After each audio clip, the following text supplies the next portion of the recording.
Welcome to Into Africa. My name is Judd Devermont. I am the director of the Africa program at the Center for Strategic and International Studies. I was the National Intelligence Officer for Africa and worked at the National Security Council. This is a podcast where we talk politics and challenge paradigms. On deck today, we discuss how to think differently about sub-Saharan Africa. How do we craft new stories, confront old stereotypes, and contribute to a more dynamic vision of the region's opportunities and challenges? So whether you have a history with the continent or you're a newcomer, we want to get you into Africa. U.S. policymakers and media tend to traffic in outdated stereotypes and old tropes about the African continent. How do we think differently about the region and tell new stories about its opportunities and challenges?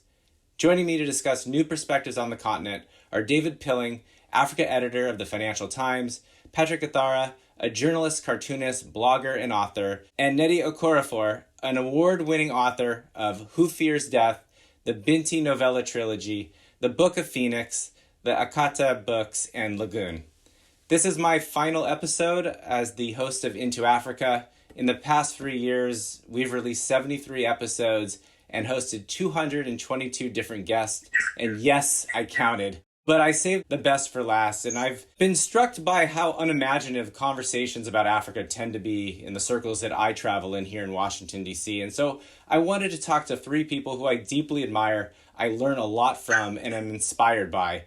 So we're going to break with the normal segments. We're not going to do the news items. We're not going to do the paradigm. We're just going to dig into this conversation about the creative process and new approaches to framing issues across Africa. So maybe, Nnedi, I'm going to start with you. How do you choose the stories and topics that you tackle in your work? I read in Who Fears Death that it was inspired in part by a story about Darfur. I mean, how do you come up with such an incredible body of work? Yeah, my inspirations tend to be a lot of real world stuff, personal stuff. You know, it's kind of a blend of all of that. And when I first started writing Who Fears Death, it was inspired by the passing of my father. So that was the beginning of it. And so as I was writing this thing, you know, I'm not an outliner. I don't, sit down and outline the whole story and take it from there. I'm very much someone who writes kind of subconsciously. You know, if something hits me, I'd sit down and start writing it. And so Who Fears Death originally started with the passing of my father. And I started writing it on the day of his wake keeping. But as I wrote it, all of these other issues kind of whipped into the story. And one of them was around that time, I had read this news article, and it was in the Washington Post, and it was called something like "We Want to Make a Lighter Baby." And it was a story about Darfur and about the Janjaweed, which are men on horses who were attacking these Black African women and, assaulting them. And not only that, it wasn't just about the story, it was also from the point of view of one of the women who had been assaulted.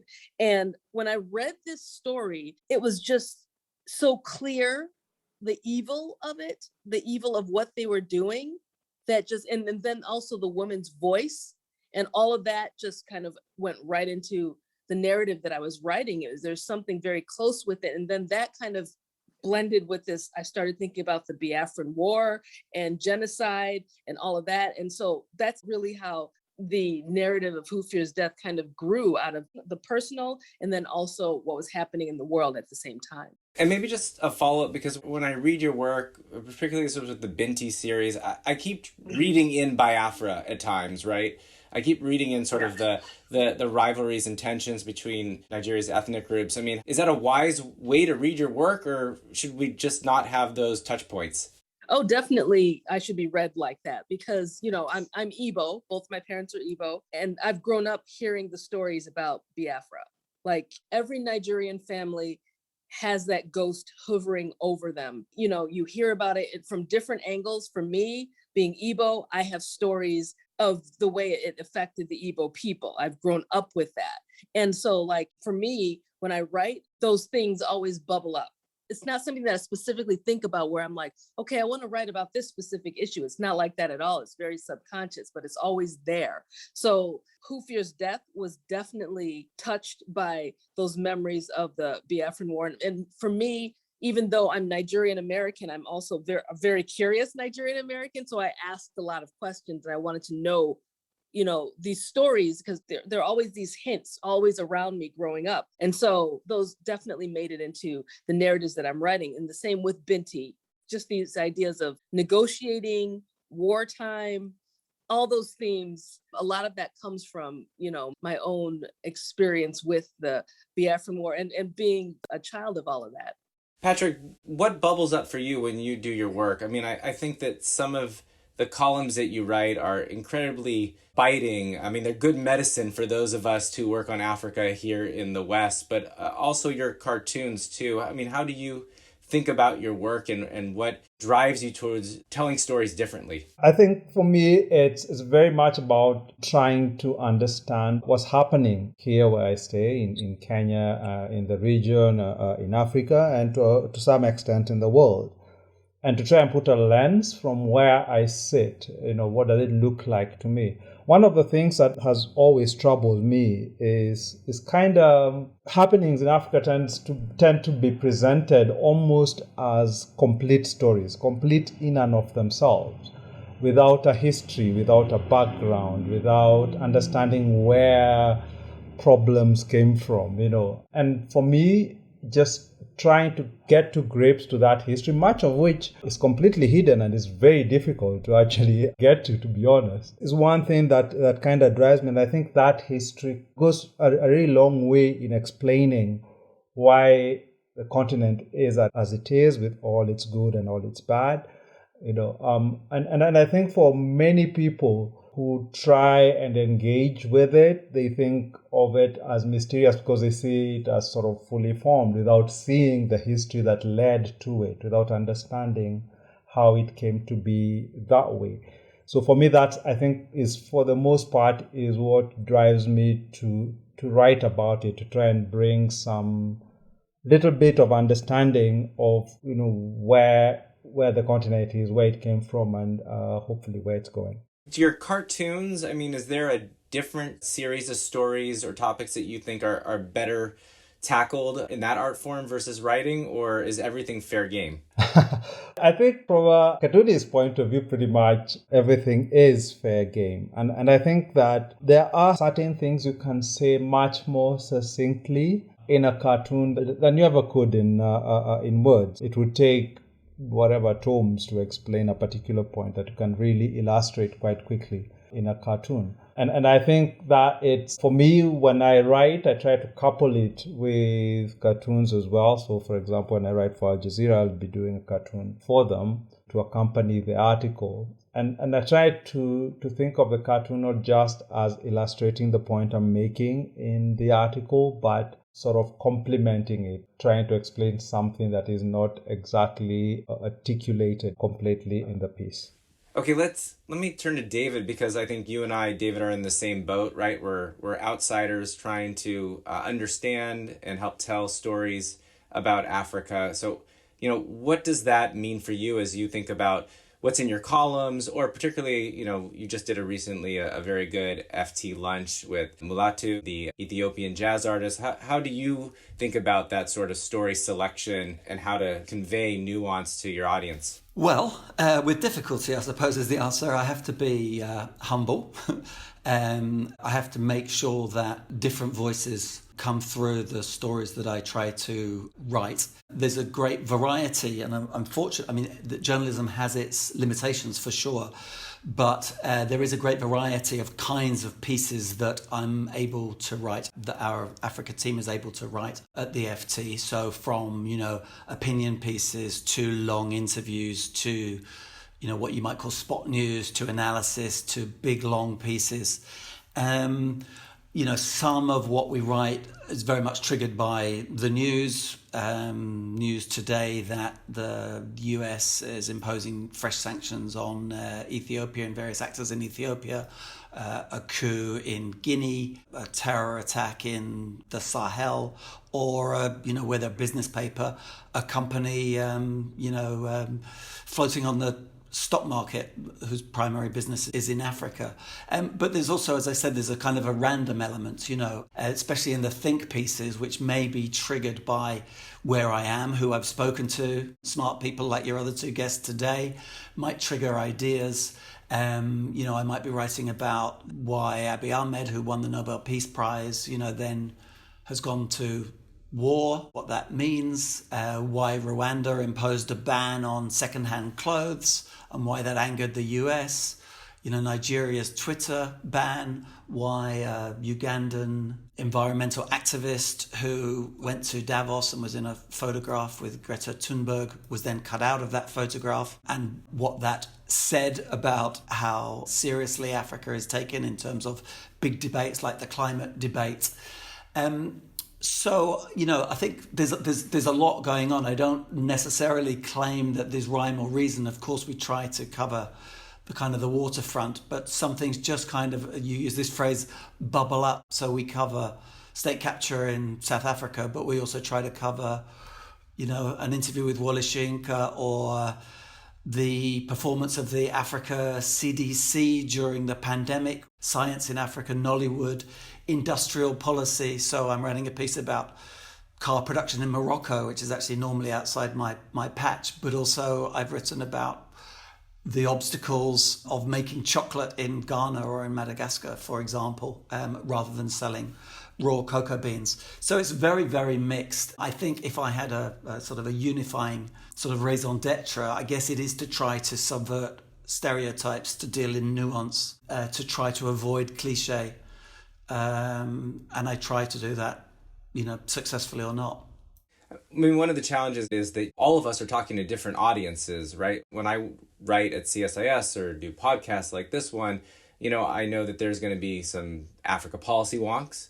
There's going to be African intellectuals on the continent or in the diaspora. And there may be some generalists who are just curious and, modulating your story so you're giving what you need for different audiences is quite difficult. How do you think about doing that? I try to write about what I'm interested in. I mean, I appreciate that I write for a global business newspaper where we have a business audience that will want to know some things about, doing business in Nigeria or South Africa, or debt negotiations following the Zambian debt default, political risk, following a coup, what's going to happen to aluminium prices, etc. There's all of that.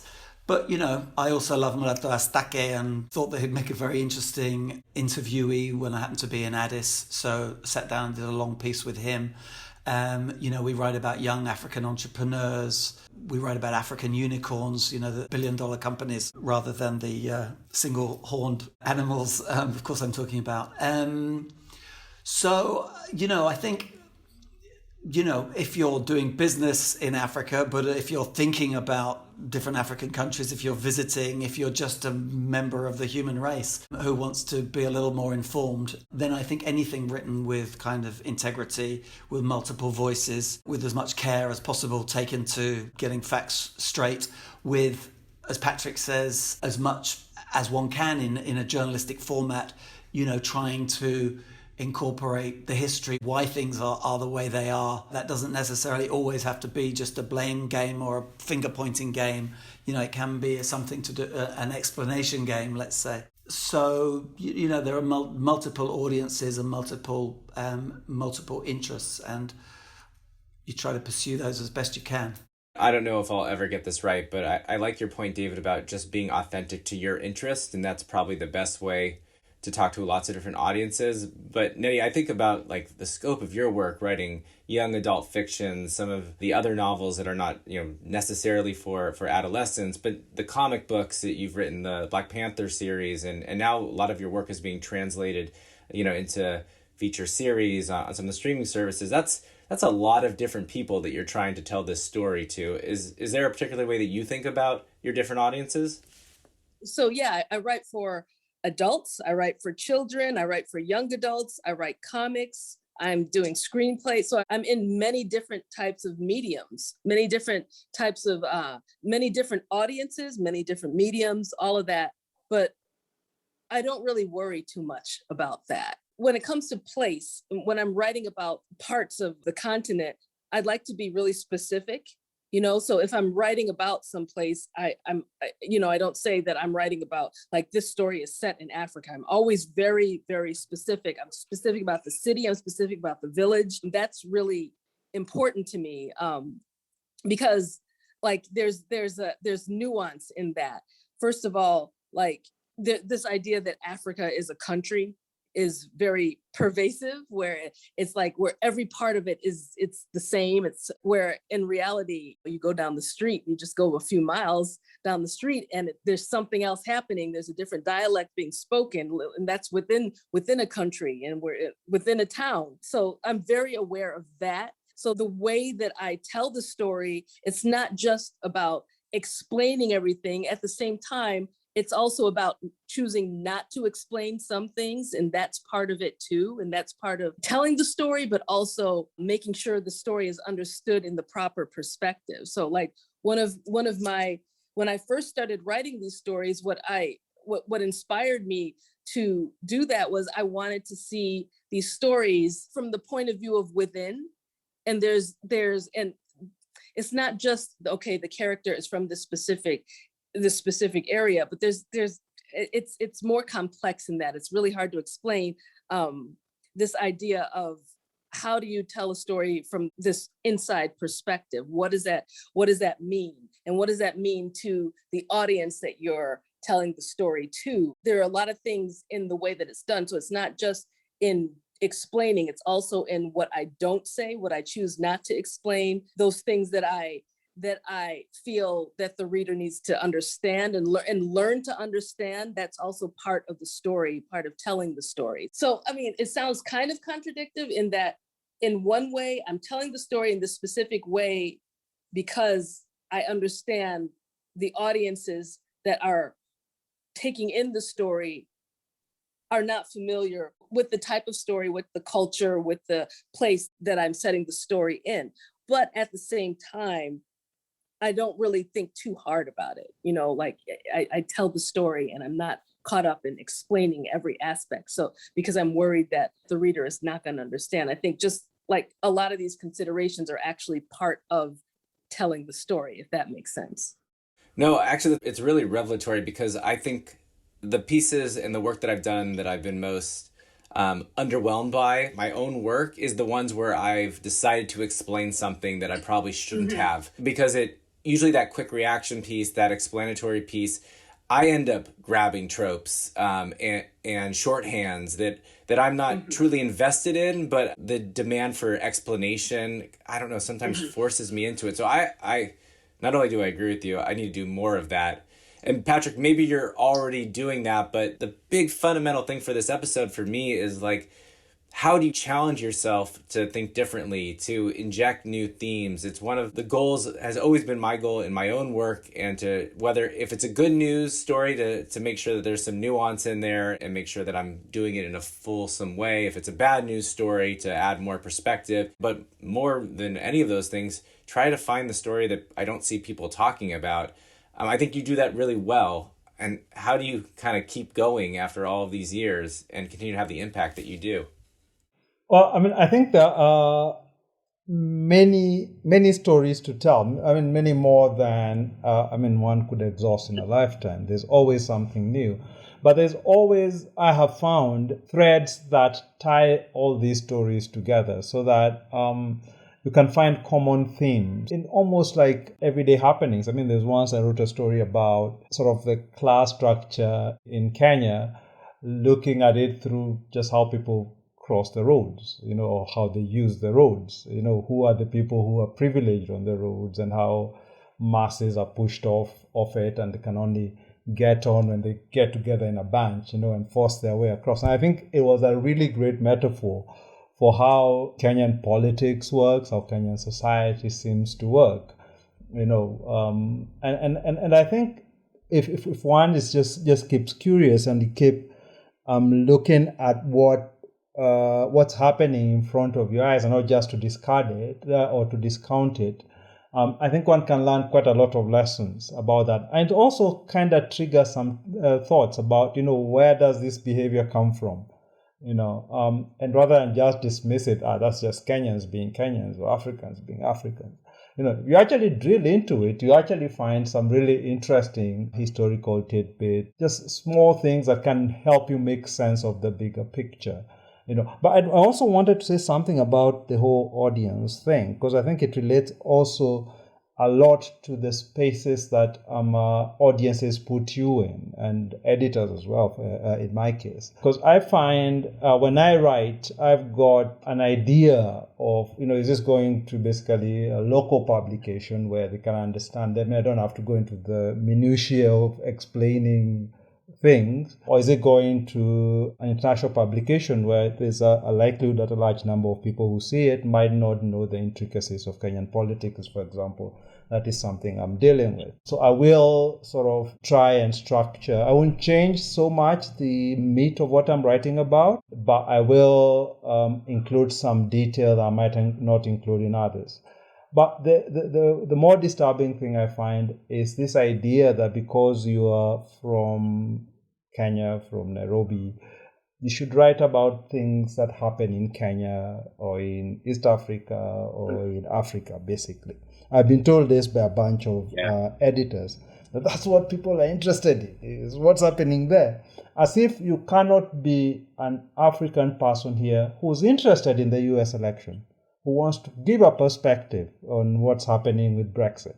We are not allowed those sorts of voices. And many times I find like you kind of have to push your way in for that. And for me, it's really, really important to understand that Africa is not just a place that for others to comment on, but it's got its own views about the world, about how the world is run, and that those views matter. That people over here watch these things on CNN, on Fox News sometimes, and stuff, and they've got views, they've got opinions, and those opinions matter, and they can be actually quite educative, even for people outside the continent. Lots of people who I speak to as a result of some of the pieces I write, we'll come back and say, I did not know this about my country, which lots of times is some of the reactions I get when I read, for example, what David writes. So there's an exchange there to be had. I don't think that it helps too much if we shut down one side of it. I'm so glad that you said that, because as I think about my time at CSIS, one of the contributions that we're most proud of is that we started a series called Africa Reacts. And it came from, I think, that same view, Patrick. Well, first of all, it came from something very personal, which is my entire career I've been paid to sort of analyze African politics. And I thought that was particularly one-sided. And so we did at least 12 of what, talking to people that we really respect and admire, academics, thought leaders, and journalists about, what's your reaction to the Iowa caucus, particularly some of the technology problems, or what do you think about the George Floyd murder? And like everybody had like different views on all of these things. And I guess I was expecting a lot more cynicism about the state of American democracy, given particularly we ran at most through 2020 and a little bit through this year. I was surprised, actually. I don't know, Patrick, if this is what you're hearing, or Nnedi or David, but it was more of a sense of loss from many of the experts that I talked to and asked to just do their analysis on Africa. A sense of loss about what the U.S. used to stand for and doesn't stand for anymore, as opposed to like, you think you're so high and mighty and now look how much you've fallen. It was really a lament. I think there is quite a lot of the sort of schadenfreude at how low the US came. I think that is coupled with loss. To be honest, it's a mixed feeling, because if you look, for example, from the Kenyan lens, you find that the US was quite instrumental in helping us when we were pushing, against the Moi dictatorship, both in terms of financing, in providing refuge for people who were persecuted. So there is a sense in which that the US was sort of a bulwark for democracy, if you will, and people do mourn that loss. I feel it as well.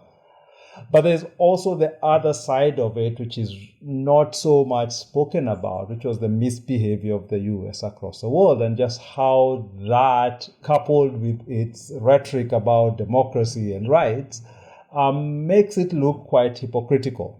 And therefore, when it has its problems with Trump and allegations of stolen elections, people will feel that, well, it's actually being cut down to size. This is the US now. They can't come and laugh at us, shithole countries. Welcome to the club. And I think that if that, for me, can be something that becomes an opportunity for us to have an open engagement, an open discussion that acknowledges, yes, there's lots of good that comes out of the US, and many people given a green card today would jump at it, but there's also lots of really bad things, really awful things that the US has done that it needs to own up to. Nnedi, do you want to jump in here? Yeah, I want to agree with everything that he just said. I will also, I don't want to speak for everybody or anything like that, but I know in my experience from what I've seen in terms of the response, I've seen a lot of cynicism, a lot of it, a lot of laughter as well. But also, I think that after all of that has kind of settled, I think that what I find really interesting is that I feel like there's a sort of leveling out, where now it seems like, of course, the United States has its positives and negatives, but now that illusion is gone. And so now, we can properly dialogue without, the United States seeming like it's all the way up here and is kind of talking down to those and those on the continent, where that illusion of the United States being the land of milk and honey, I think, is gone. And I think that was a necessary thing. And I think that with that illusion being gone, the possibility for proper dialogue is more possible now. I mean, of course, everything that happened, a lot of really problematic things have happened, and I'm not saying that those are a good thing, but I just think that now there's a better chance for just a more level dialogue. I think that aspect is good. Totally. I'm really excited to see, I haven't seen it as much as I wanted to so far, a humility that says, we don't have it all. We haven't figured it out. We're trying to work on it. Many of our counterparts are trying to work on it as well. But and this is the next step for me. What can we learn? What can we learn from South Africa's Truth and Reconciliation Commission, right? What can we learn about the way some West African countries have dealt with DDR and demobilization, and what are the lessons that we can apply in the US for our, right-wing extremist fundamentalist groups in terms of how do you deal with these types of groups? So it's meeting each other in the same place, recognizing that no one's figured this out, but it's also asking questions about how do we learn from different experiences. I'm wondering, David, if you've been able to see a change in the way that the FT writes globally, right? Is there a new universality in terms of how the paper thinks, you think about different regions, and do some of the things that Patrick and Nnedi are talking about, inserting lessons from Africa into other regions and being more judicious about, not saving a series of adjectives and adverbs just for one region that are not applied equally elsewhere? I would say it's work in progress, and I would say the FT is a very broad church. Some of our writers might do that better than others. I think there is an attempt for sure at the FT and at other papers to kind of broaden the scope of voices and what people can write about. And I would like to fully back what Patrick was saying. Someone sitting in Kenya ought to be able to write about tribal politics in Britain, for example, the putative breakup of a nation, or state violence in the US, or press censorship in China, and that can absolutely add to a multiplicity of voices. I mean, just in terms of, how I personally might try to kind of, you were talking about injecting new themes, again, picking up on what both Nnedi and Patrick said. I think for me, there's a couple of things. What I remember once as a very young reporter, actually, and I was sent to Nigeria.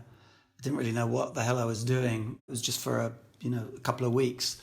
And the Africa editor at the time said I should go and follow a bank clerk for 24 hours. And this guy kindly agreed that I could do that and was able, I hope, to, present his sort of view of the world, which was very different from what you might have thought if you went in to see him in his shiny bank, So we went to his church, we struggled through Lagos traffic in a, rickety bus, and we went to his home, and, so it's writing these individual stories.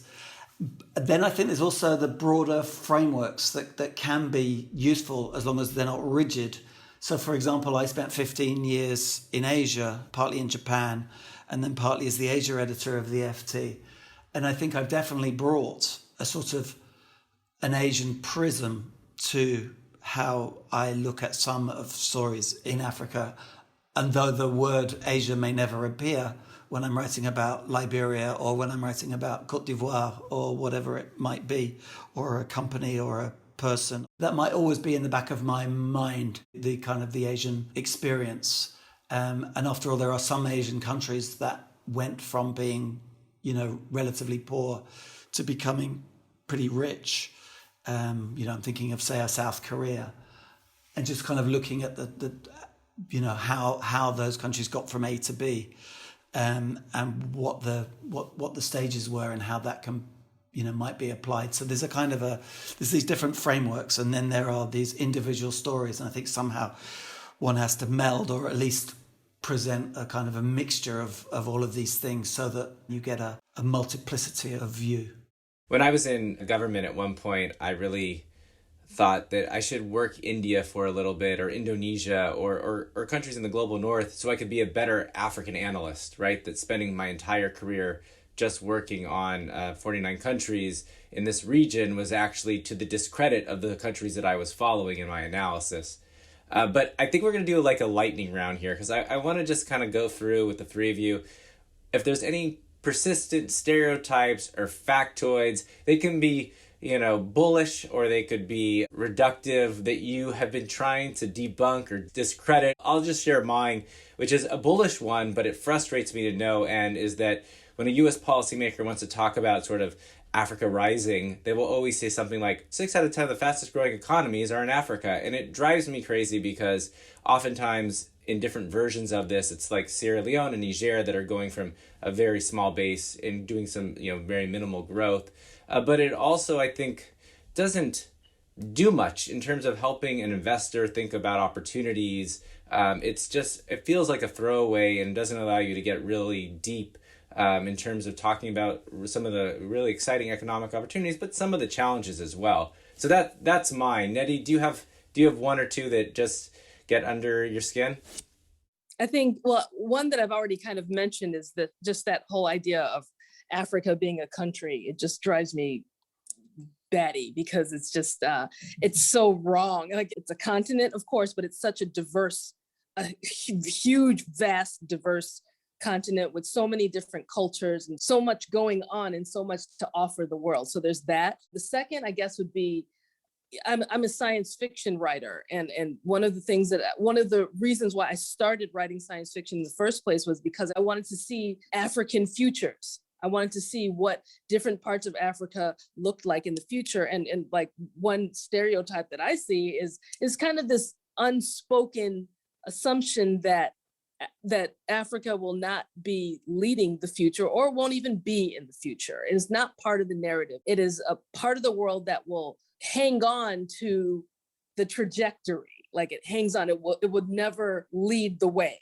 And so, like, that's something that I deal with very much in my work, and that I'm obsessed with debunking in my work, and showing as opposed to telling, because you can say this over and over again, and I feel like people still have a hard time imagining such a thing, imagining any part of Africa being in the future, or being a futuristic setting, or being technologically advanced. It's just so difficult for people to imagine. So that's something that I'm kind of obsessed with portraying.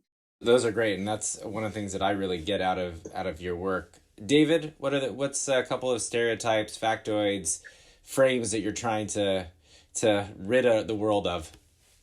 Yeah, well, I guess there's quite a few. I would definitely back up what Nnedi says. I mean, I used to live in Japan. Japan after the Second World War was told by the Americans, make beads and silk.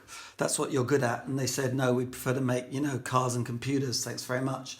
The past is not necessarily a good predictor of the future. There could be a future in which, many African countries remain poor and are left behind, but there could be a completely alternative future in which they catch up and surpass, leapfrog, to use an overworn word, which is actually one of the words I would always try to avoid. But it does, I suppose, it does carry something. One word that I basically banned, certainly I would never use, is tribal. You have tribes, in heavy quotation marks, of 40 million people in Africa, say the Oromo, the Yoruba, the Igbo.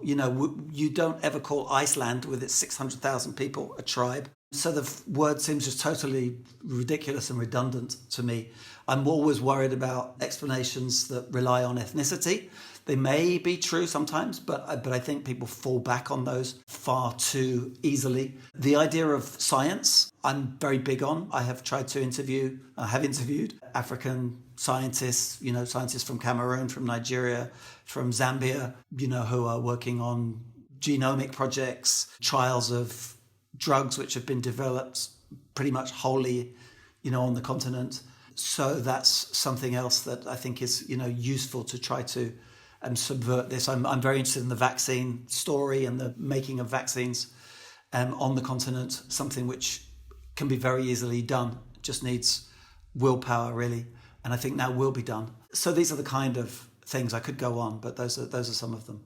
All right, Patrick, I'm going to give you the last word. Add to our list of things that we should just stop doing. Well, I think the first one for me would be stop imagining that colonialism was this time of advancement, the West and Europe civilizing. Stop glossing over the brutality of it. Stop glossing over the theft that happened and continues to happen. Actually, there's quite a lot that goes wrong on the continent, can be really well explained by what happened during colonialism and the fact that people are still trying to come to terms with it. So that for me would be the first one. It's just, let's have an actual honest discussion about what the West did here and not present it as this civilizing mission, which I think till today many want to do. The other thing is, and this ties it to what Nnedi was talking about, and to an extent David as well, is this kind of extremes. Africa is either Wakanda or it is this real dump, and I don't understand why we need to be in the extremes, why we can't just be seen as people who are getting along, who are trying to do the best with what they have, and the best shouldn't be described in terms of what the West aspires to be. This idea that they are developed and their vision of, cars and big buildings and roads equaling development, I think it's something we need to actively question, I find the whole thing in Kenya, for example, where we chop down trees to build highways, and people call it development because they've been taught this one image, of we've got to look like Paris, we've got to look like London.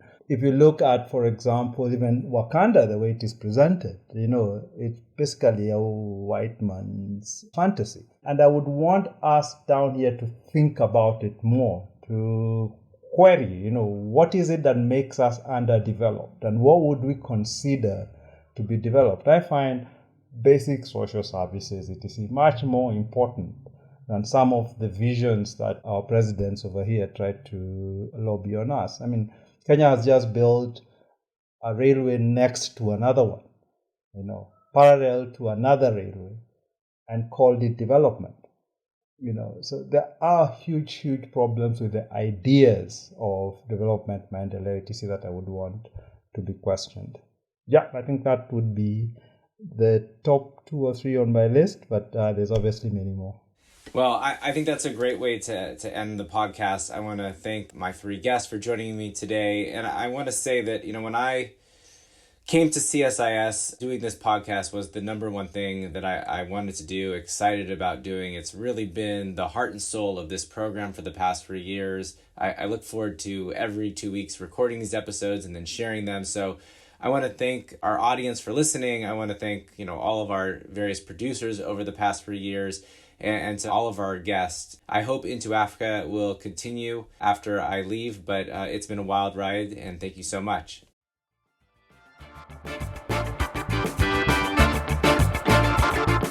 Thanks for listening. We want to have more conversations about Africa. Tell your friends, subscribe to our podcast at Apple Podcasts or wherever you find good content. You can also check out our analysis and reports at csis.org/Africa. Thanks.